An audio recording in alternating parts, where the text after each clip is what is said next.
go home.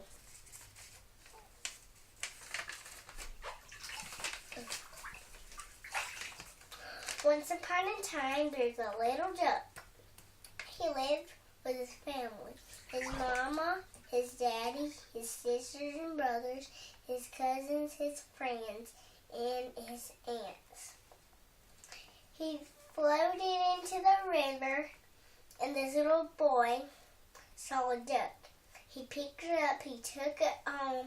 When it was his bath time, he played with his rubber ducky, and then he took it back home. But then the duck was red. It died. It exploded. The little boy never saw that duck again because the evil mermaid took it away.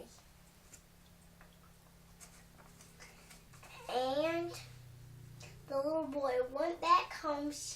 He told her